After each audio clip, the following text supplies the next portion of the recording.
Welcome back, Titan TV. Let's start this off with Group 3 Sports talking to Looper. I'm here with, Coach Don Looper. and obviously, since you said coach, what do you coach? I coach high school girls track and high school girls basketball here at Monmouth Roseville. How long have you been coaching? At Monmouth Roseville or total? Either one, both? A little over 20 years, both. Here, 5 years here at Monmouth Roseville. Why did you choose those specific sports to coach? I ran track in high school. I played basketball in high school. It's just I kind of fell into each one of them years ago, and then kind of ended up falling in love with the process of each sport and teaching it, and that's pretty much all she wrote. Now it's just it's a part of me. And since girls basketball is coming to an end, what was your favorite part about the season this year? This year, this is my first year as a head coach here at Monmouth Roseville. I was Scott Weber's assistant for the last 4 years. But this year, honestly, I think it's the combination of two things. One is how all the girls have really, really played well together. I think practices are a lot of fun, a lot of energy. They work hard. They're funny. And I enjoy practices. You know, it's not long and boring and can't wait to go home. We really have a good time, and it's fun being around them. Do you have like a favorite game that you guys have accomplished? In the season, as far as the games we play, you mean? Yeah. I don't think I have a favorite. I think that what I look at is I see how the girls are each week building on the small successes that we're having along the way, and then I think you kind of see the confidence build, and I think that's the main thing, is just the small growth and having fun while you're doing it. Mm-hmm. And since track is coming to a start, what are you hoping to see during that season? Well, I mean, I on paper I'm the girls coach, but I also coach. We co-coach. Coach Frey and I. So I coach, on paper I'm the girls coach, but I coach boys and girls sprinters, jumpers, relays, hurdlers, and so just the kids coming out, working hard, having fun. But on the girls side itself, we really want to get more girls out for track. But in the last 4 or 5 years, as the numbers have went down, and I think track and field offers something for a lot of people. A lot of people think it's just, oh my God, it's running for 2 hours, how boring that is, and it's nothing like that at all. High school track, the running time in track, in practice, you might have maybe 30 minutes of running, and that's it. The rest is spent doing handoffs, or maybe you're a long jumping, or maybe you're throwing the discus or shot put, and the running part of it is the least amount, believe it or not, and you learn how to, how to get in shape, how to stay in shape, how exercise can help you feel better. Give you more energy during the day, and then just building on successes, like can you get better and better, and it's just a lot of fun, and I think I'd like to have more kids out to experience that. And on the topic of track, what is your favorite event? To coach? Favorite? Well, that's so hard to say because I like so many. I mean, I'm a sprint and jump guy, so I mean the 4x1 is a very fun relay because it's fast. And it's the smallest mistakes can happen. But then you got the 4x4 relay, which is a little longer, and it's just tough. And the lead changes back and forth, so it's excitement. Just the sprints and the relays, I guess, are my favorite. Well, thank you for your time. You bet. Thank you. Why isn't there mouse-flavored cat food? I don't know. And it has nothing to do with Group 4, which is around the school talking about clubs, carnations, the blood drive, and Sadie's. Thank you, Ren. Today, we are here with Eli Burton talking about carnations. So, Eli, what can you tell us about the carnations? How much will they cost, and are there bundles? So basically, the carnations are something that the publications class is selling, and Ms. Lewis is getting them for us to sell. And there's a couple different, packs, I guess. There's the 1 for 3, 2 for 5, 5 for 10, and then the 12 for 20. And then there's also a combo where you can get a carnation and a crush for $5. That's pretty good. That's pretty good. When is their arrival? When are they gonna Well, I'm pretty sure they get here the 10th and we're selling them the 12th. Or, yeah, something like that. All right, thank you for your time. Thank you. What's up, everybody? We have the GOAT, Mr. Eaton, telling us about Film Club. What can you tell us about it, sir? Yeah, I could tell you stuff about it. Go. As you can see here, we have all sorts of props. In Film Club, not only do we build things or we film things, but you know, that's all part of the process. It's super fun. You can see here, we made some guts for a film that we're making. We're gonna put them in this box, and on top, I haven't painted it yet, but this is fake skin, and we're gonna have someone rip into the skin and pull out the guts. And in post, we're gonna make it hopefully look good. We're not sure if it's gonna look good. I made it in this bucket. Look how cool that bucket is. That's a cool bucket. Pretty big bucket. Yeah. And we've got all sorts of fake blood that's also going to be a part of this as well. And we're going to put some cotton balls in it, and then if you combine it all together, it's going to make this really gnarly, gross looking for the film that we're currently making, which is called The Forgotten, which we're almost done filming. I think we have like 4 scenes left. But to make that, thank you for the 21st Century Grant, we were able to get a couple of these gallon-size things of corn syrup to make a bunch of this fake blood. But other than that, if you want to know anything else, you could always drop by Film Club. It's open invitation. It's on Tuesdays. We're actually in the middle of another film that we're wanting to make. I think we're naming it the Skibbity Bop Club. It's just a stupid comedy that we're making that's supposed to be a parody of The Breakfast Club, which is a poster that I pointed at. But yeah, if anyone's interested in Film Club, please stop by. We're always interested to have new members, and you can enjoy the gory fun time that we have in class. What room should the people go to, and what email should they reach you at if they're interested? Yeah, so it's room 209, and it's BEATON at mr238.org. You can send me a message. You can also get a hold of Fernando. He is the current president, and he can tell you to come here. We have fun. Sometimes we watch films, and right now we're in the middle of making one. We have a drone as well, so it's a lot of fun. Thank you, Mr. Eaton. Thank you, fellow goat.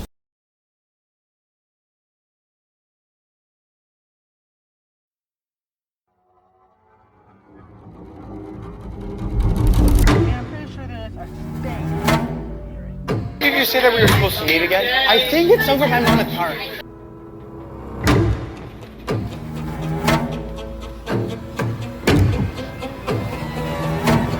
You have a trap phone? And you didn't tell me?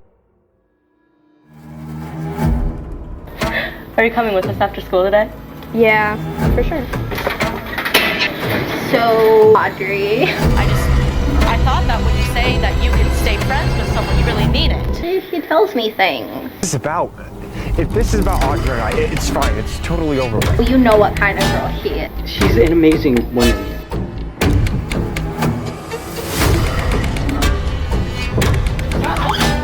I'm warning you, Seth. You've lost. Help, Ozzy. He likes to keep men like trophies.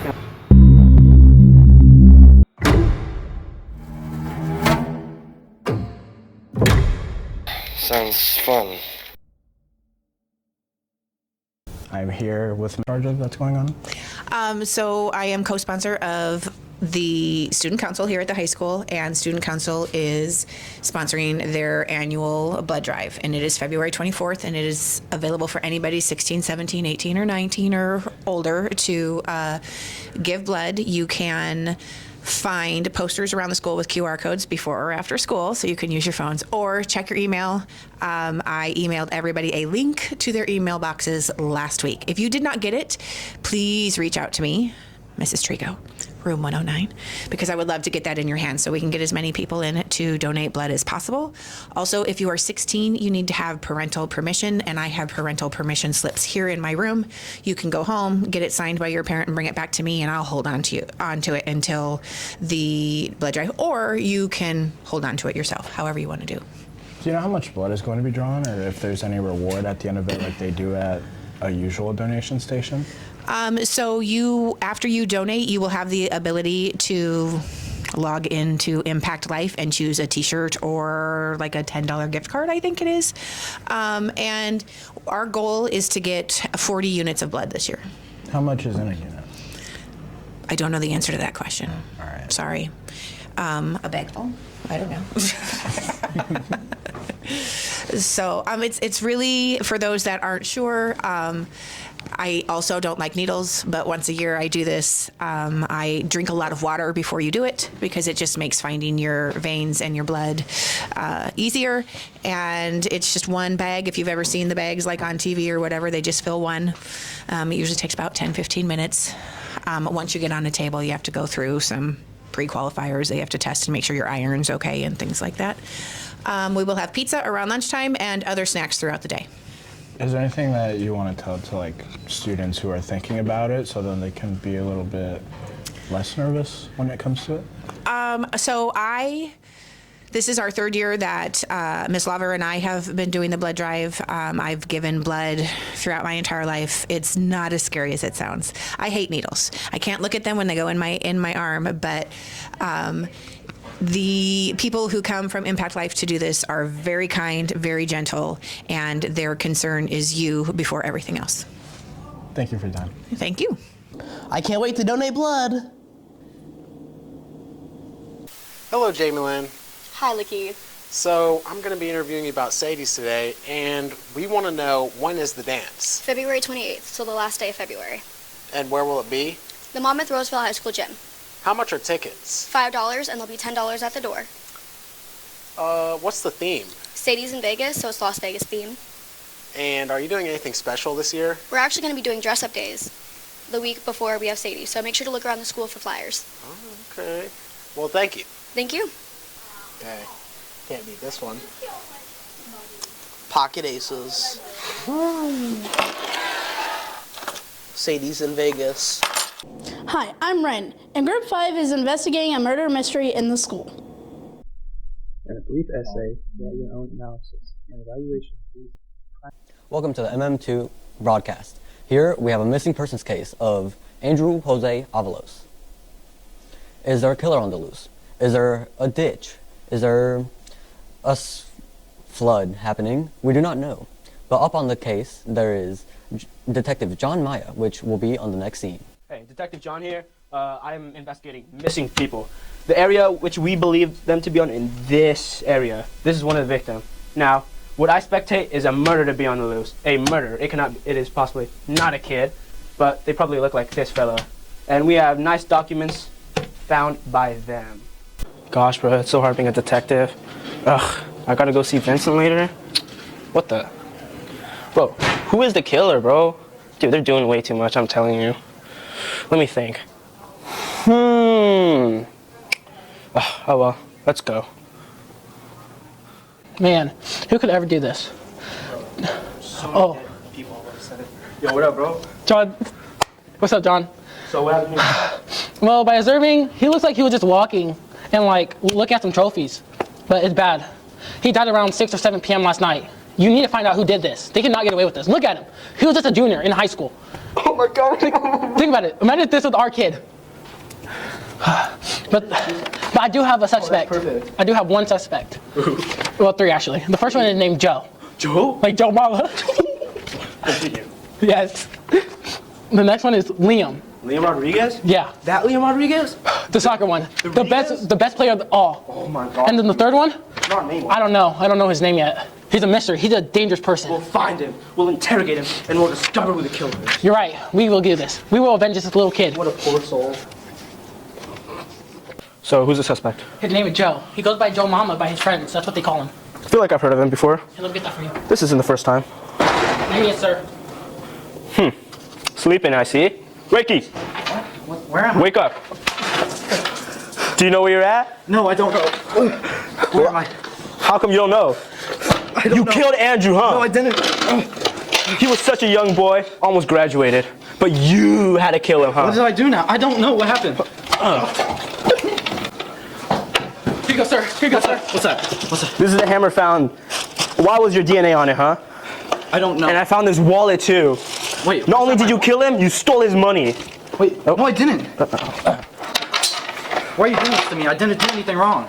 Don't lie. Me. I know you killed him. I didn't do it. I have testimony. Why did you kill him? I didn't do it, I promise. Look at his little brother, bro. He's crying. I promise I didn't do it. And now his little brother has no one to look up to. He lives by himself. I'll come back to you. What? Hey, I told you we'd meet again. So, how's your day been? Oh, pretty bad because I got splashed in the face with water like a few minutes ago. But I mean, you got me a new shirt, so kind of a little better. Hey, want to hear a joke? Yeah.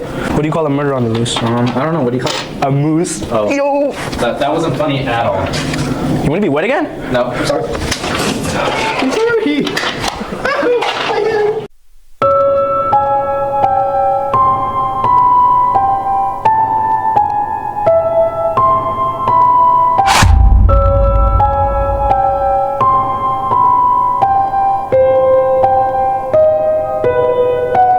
Hurry up. Get off me.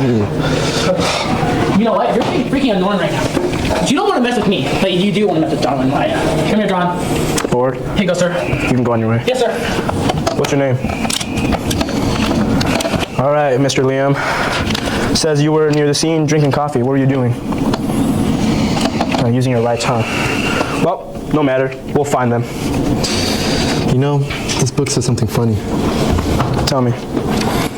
It says the enemy might be closer than he might seem. I'll keep that in mind.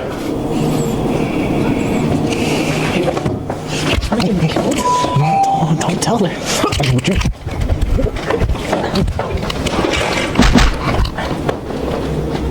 Bro, why is everyone dying? Vincent? Yo, Vincent! You need too much, I'm sorry. I gotta go, boss. There's a killer on the loose, and my children are home alone. Bye. The murder is still on the loose. We will continue to investigate while this case gets solved.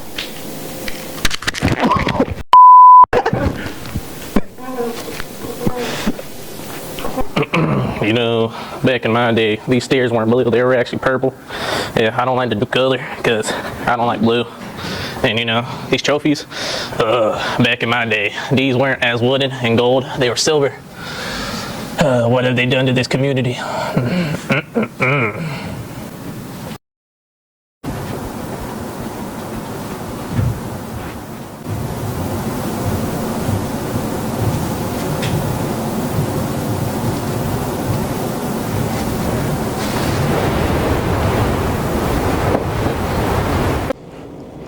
Do you have a vocal stim? Here's group 6, fun. Shut up, Mom! You're cut off from talking! Silence from you! Look at my giggles out. Hold on. Are you ready? Mm-hmm. Are you ready? Mm-hmm.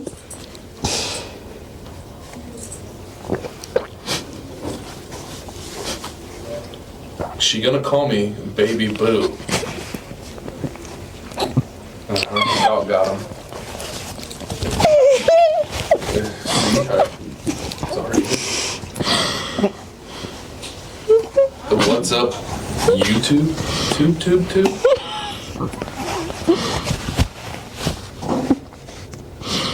I wish I had a real bag of chips.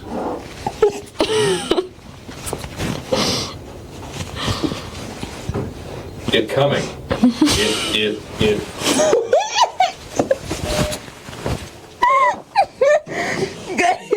What do I know?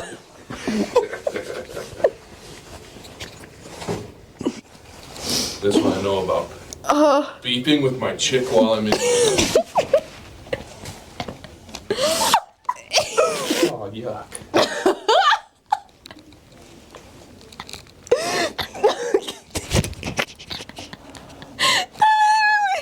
I should wet my nose if you're fine, bro. Ah.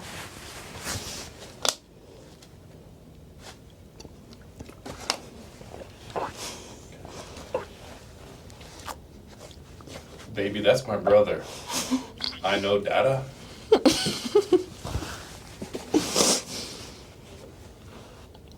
Nina?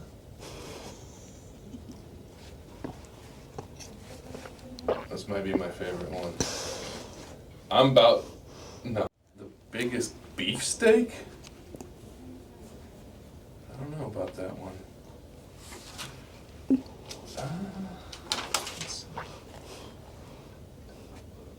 My name, Kodak Black?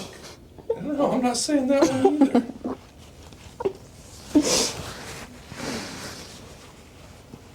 Oh, who is you? And the last one I'm reading is, I'm your grandmother? All over me. Group 1 is podcast, and they are harassing Adolphson. Hi, I'm your host, Landon Montroy, back on the podcast. Today I'm accompanied by Mr. Coach Adolphson. Yeah. Pleased to be with you. Quite an honor.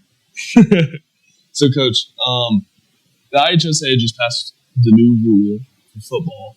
I know what it is, but the viewers don't. So could you explain that and go through that? Sure. So they voted to expand the playoffs. So essentially they're going to expand the playoffs by like 1.5 times. So instead of having 32 teams per class, we're up to 48. Instead of 256 total teams in it, now we're at 384. So essentially what that means is to qualify, you would need, if this would have happened last year, every team that won 3 games would have been in, and quite a few that won 2 games would have been in. The difference is now the best teams, the ones that had home playoff games last year to start with, will now get a bye.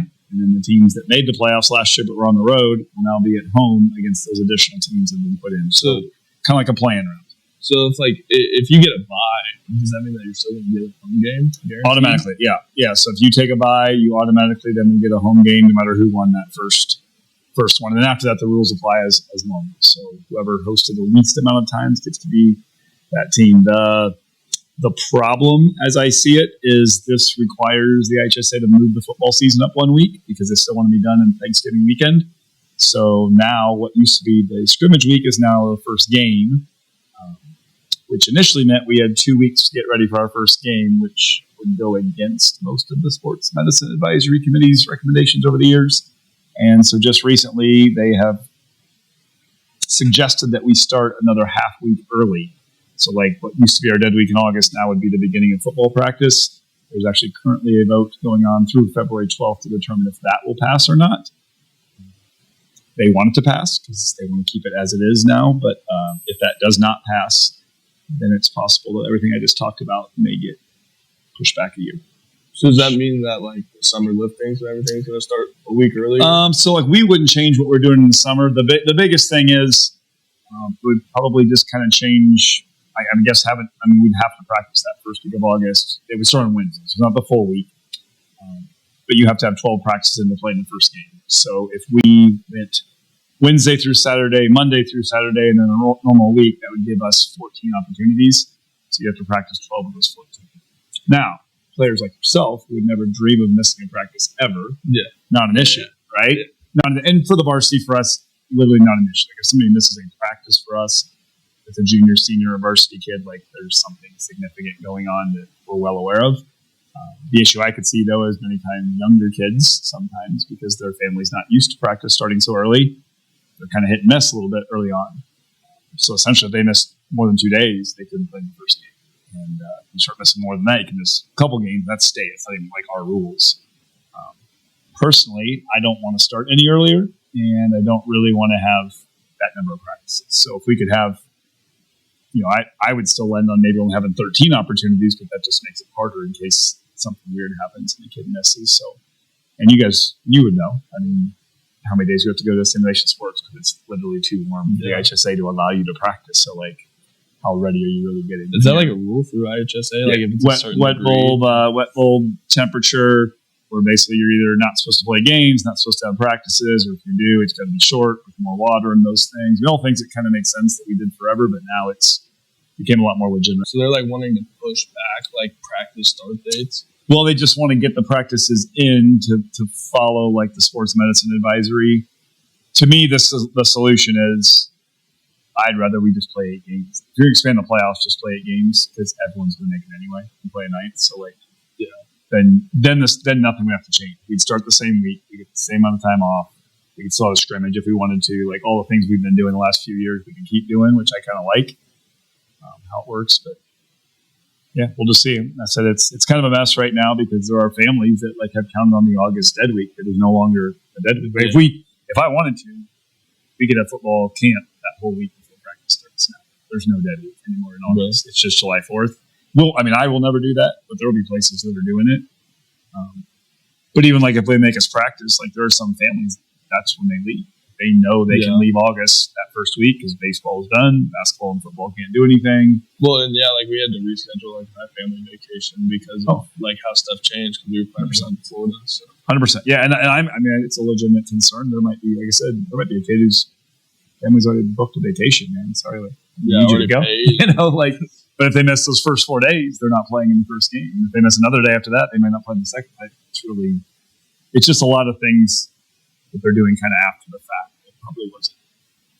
Anyway, that's all the questions I have for you. All right. I appreciate it. Absolutely. Anytime. All right, fellas. We're good.